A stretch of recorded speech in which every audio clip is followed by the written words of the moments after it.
Welcome to my channel. ఈ వీడియోలో AP cabinet భేటీ, PRC, OPS పదవి విరమణ పెంపు, దీనికి సంబంధించిన పూర్తి తాజా సమాచారాన్ని వీడియోలో తెలుసుకుందాము. వీడియో అయితే ఎక్కడ కానీ స్కిప్ చేయకుండా ఎండ్ వరకు చూసేయండి. అప్పుడే ఇన్ఫర్మేషన్ పూర్తిగా అర్థమవుతుంది. అలాగే వీడియో చూస్తున్న ప్రతి ఒక్కరు వీడియోకి అయితే లైక్ చేయండి ఫ్రెండ్స్. ఈ వీడియోని తోటి ఉద్యోగ పెన్షన్ మిత్రులతో అయితే షేర్ చేయండి. కొత్తగా మన ఛానల్ చూస్తున్నవారు ఇంకెవరైనా సబ్స్క్రైబ్ చేసుకోకుంటే వెంటనే మన ఛానల్ని సబ్స్క్రైబ్ చేసుకోండి. దీని ద్వారా నేను చేసే లేటెస్ట్ వీడియోస్ అన్నీ మీ వరకు రీచ్ అవుతాయి. ఇక ఆలస్యం చేయకుండా వివరాల్లోకి అయితే వెళ్ళిపోదాము. ఫ్రెండ్స్, ఇక విషయానికి వచ్చినట్లయితే ఆంధ్రప్రదేశ్ రాష్ట్ర రాజకీయాల్లో ప్రస్తుత ప్రభుత్వ ఉద్యోగుల సమస్యలు ప్రధాన చర్చనీయాంశంగా మారాయి. సెప్టెంబర్ 5వ తేదీలోగా జరగబోయే ఏపీ కేబినెట్ భేటీలో ఈ అంశాలపై కీలక నిర్ణయాలు తీసుకునే అవకాశం ఉందని తెలుస్తోంది. ముఖ్యంగా ప్రభుత్వ ఉద్యోగుల దీర్ఘకాలిక డిమాండ్ అయినటువంటి పీఆర్సీ, పాత పెన్షన్ స్కీమ్, ఓపీఎస్ మరియు పదవి విరమణ వయసు పెంపుపై మంత్రివర్గ ఉపసంఘం నివేదిక చర్చకు వచ్చే అవకాశం అయితే ఉంది. ప్రభుత్వ ఉద్యోగుల ఆందోళనలు. కొత్త ప్రభుత్వం ఏర్పడి ఏడాది కావస్తున్నప్పటికీ ఎన్నికల మేనిఫెస్టోలో ప్రకటించిన అనేక అంశాలు ఇంకా పెండింగ్లో ఉండటంతో ఉద్యోగులు అసంతృప్తితో ఉన్నారు. ఈ నేపథ్యంలో వివిధ ఉద్యోగ సంఘాలు తమ డిమాండ్లను నెరవేర్చాలని ప్రభుత్వాన్ని డిమాండ్ చేస్తున్నాయి. AP JAC Amaravati. JAC Amaravati ఇప్పటికే 3 నెలల గడువును ప్రభుత్వానికి ఇచ్చింది. ప్రభుత్వం తమ బకాయిలను చెల్లించకపోతే ఉద్యమ కార్యాచరణను ప్రకటిస్తామని హెచ్చరించింది. విద్యుత్ ఉద్యోగులు. 1999 ఫిబ్రవరి 1 నుంచి 2004 ఆగస్టు 31 మధ్య విద్యుత్ సంస్థల్లో చేరిన ఉద్యోగులకు ఓపీఎస్ అమలు చేయాలని విద్యుత్ ఉద్యోగులు డిమాండ్ చేస్తున్నారు.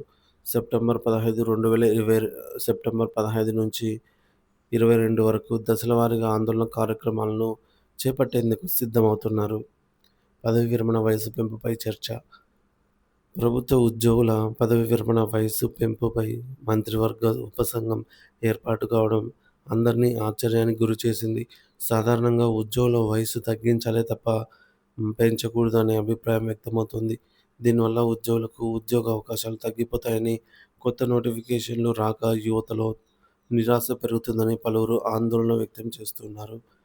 ప్రభుత్వం ఆర్థిక భారాన్ని తగ్గించుకోవడానికే పదవి విరమణ వయసును పెంచే ఆలోచన చేస్తోందని విమర్శలు వస్తున్నాయి. గత ప్రభుత్వం కూడా పదవి విరమణ వయసును 60 నుంచి 62 సంవత్సరాలకు పెంచింది.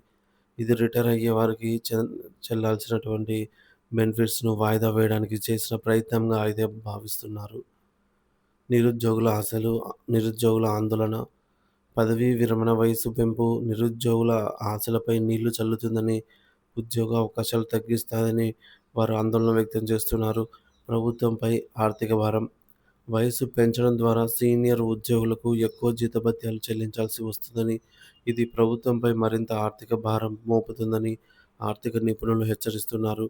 కొత్త వారిని నియమించడం ద్వారా తక్కువ కాలం, తక్కువ జీతాలతో పని చేయించుకోవచ్చని, తద్వారా ప్రభుత్వంపై భారం తగ్గుతుందని సూచిస్తున్నారు. రాబోయే కేబినెట్ భేటీలో ఈ అంశాలపై స్పష్టమైన నిర్ణయం వెలువడుతుందని ఉద్యోగులు, నిరుద్యోగులు ఆశిస్తున్నారు. ప్రభుత్వం ఉద్యోగుల డిమాండ్లను, నిరుద్యోగుల ఆకాంక్షలను పరిగణలోకి తీసుకొని సమతుల్యమైనటువంటి నిర్ణయం తీసుకోవాలని కోరుతున్నారు. మరిన్ని రోజులలో జరగనున్నటువంటి కేబినెట్ భేటీలో ఎలాంటి నిర్ణయాలు వెలువడతాయి అనేది వేచి చూడాలి. ఈ భేటీ ప్రభుత్వ ఉద్యోగుల భవిష్యత్తును, రాష్ట్ర ఆర్థిక పరిస్థితిని గణనీయంగా అయితే ప్రభావితం చేయనుంది.